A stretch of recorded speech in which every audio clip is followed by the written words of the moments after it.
Imagine having the absolute power of the gods, the undeniable right to an empire, and the literal ability to choose the exact moment of your own death. Sounds amazing, right?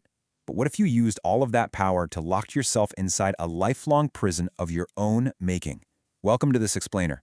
Today we're diving deep into the life and legacy of one of the most towering, complex, and frankly, tragic figures in the entire Mahabharata, Bhishma Pitama. We're talking about a man who walked the line between the divine and the mortal, someone whose whole existence was defined by a profound, almost unimaginable level of sacrifice. So that brings us to a really fascinating and honestly tragic question. What actually happens when a fiercely noble vow turns into a golden cage? You see, Bhishma's defining characteristic was his incredibly rigid adherence to personal duty. But as we're going to explore, that absolute, unwavering commitment to an oath inadvertently tethered him to a throne of unrighteousness later in his life. It literally forced him to fight against the very people he loved the most. We are going to unpack exactly how and why that all went down. To do that, here is our roadmap for today. First up, we'll look at his cosmic origins. Second, the 8th surviving son. Third, the terrible vow. Fourth, we'll get into the tragic consequences of that vow. And finally, we'll wrap up with the wisdom from the arrows. All right, let's kick things off with Section 1, the cosmic origins, gods, kings, and celestial curses. So the roots of our story actually begin with a kind of cosmic domino effect. First off, Lord Brahma curses a great king to be reborn on Earth, simply for inappropriately gazing at the goddess Ganga. Fast forward a bit, and a group of celestial beings, known as the Vasus, make the absolute terrible mistake of stealing a divine, wish-fulfilling cow from a super powerful sage. Bad idea. In a righteous rage, the angry sage curses all 8 of them to be born as mortals. Naturally, in a complete panic, the Vasus beg the goddess Ganga for help, and she agrees. She takes human form, stepping up to become their earthly mother just to help them navigate this curse. Which brings us to Section 2. The 8th surviving son and a divine curriculum. Now, down on the earthly plane, King Shantanu marries Ganga, but she demands this heartbreaking pact. He must never, ever question her actions. And what follows is pretty chilling. She systematically drowns her first 7 newborn sons in the river. Now, unbeknownst to the horrified king, she's actually doing them a huge favor. She's liberating those cursed celestial beings the moment they're born. But when the 8th child comes along, Shantanu finally breaks. He demands she stop. Because he broke his promise, Ganga reveals her true divine identity. She explains that this 8th child, he was the actual ringleader of the cow theft, so he's condemned to live a long, mortal life. She then departs, taking the infant with her for his education. Up in the celestial realms, this boy, who was originally named Devavrata, didn't just get your ordinary run-of-the-mill schooling. He was put through an intense divine curriculum. We're talking statecraft, military arts, and the use of celestial weapons taught by legendary gurus and literal gods. So when Ganga eventually returns him to his father, he wasn't just a boy anymore. He was this majestic prince, an absolutely unmatched warrior endowed with deep humility and the radiant wisdom of the gods. Moving right along to Section 3, the terrible vow and forging that golden cage. Sometime after this glorious return, his father, King Shantanu, falls madly in love with a fisherwoman named Satyavati. But there is a massive catch. Her father straight up refuses the marriage unless his own future grandsons inherit the Hastinapur throne. Now Shantanu knows his son Devavrata is the rightful, perfect heir, so he refuses. But the heartbreak absolutely consumes him.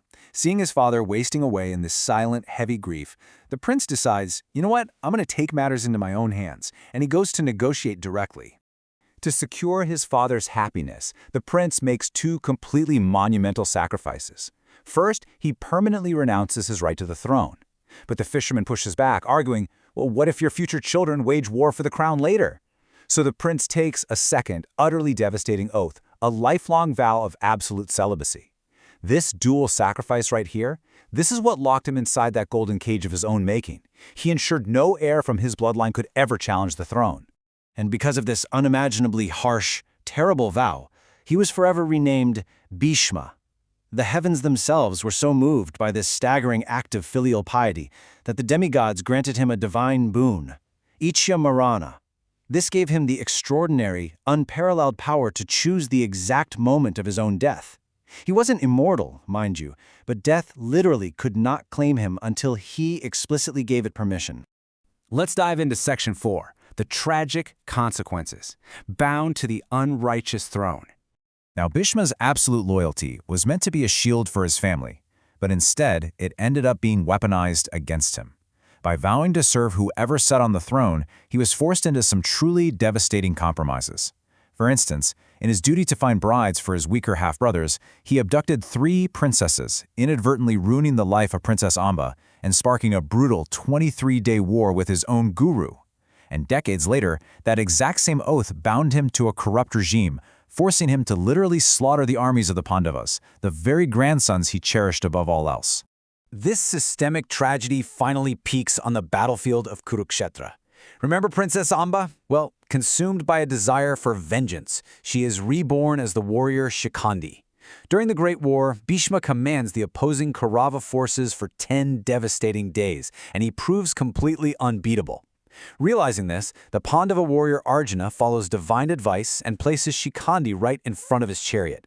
Now, because Shikhandi was born a woman, Bhishma's strict, unwavering personal code dictates he cannot raise weapons against him. So he lowers his bow and he finally falls, his body entirely pierced by Arjuna's arrows. His rigid principles directly engineered his physical downfall. Which brings us to our final section, Section 5, Wisdom from the Arrows, transitioning from warrior to sage. Suspended above the earth on this literal bed of arrows, Bhishma uses his final days to impart some incredibly profound philosophical teachings to the victorious, yet deeply grieving new king. He outlines Raja Dharma, the essential duties of a ruler. He insists that internal mastery, things like self-restraint and abandoning faults like fear and anger, is an absolute, non-negotiable prerequisite for external power. He teaches strategic secrecy and the really delicate balance between softness and severity, effectively transitioning his ultimate legacy from a man of war into a profound sage. But he goes beyond just politics. He offered a path to spiritual liberation. Bhishma gifted the world the Vishnu Sahasranama, the chanting of the 1,000 names of Lord Vishnu. And he didn't just offer this as a religious rite, but as an ultimate spiritual tool to help find clarity and mental peace amidst the unbelievable chaos and trauma of a war-torn world. Among all his teachings, he leaves us with this incredible, defining statement: the king is the maker of his time. Just think about that for a second. Coming from a man whose entire life seemed cursed by fate and completely trapped by rigid circumstances, it is a stunning rejection of fatalism. He argued that a true leader is never just a victim of circumstance. Instead, a leader actually creates the era they live in, purely through righteous action. And that leaves us with a final, lingering thought. Does rigid adherence to a personal vow actually justify complicity in a greater systemic tragedy? Bhishma was undeniably a paragon of virtue, yet his unbreakable oath forced him to protect a corrupt regime. His life perfectly represents that razor-thin, tragic line between absolute personal duty and the incredibly complex demands of the greater good. It's a dilemma that echoes right through time.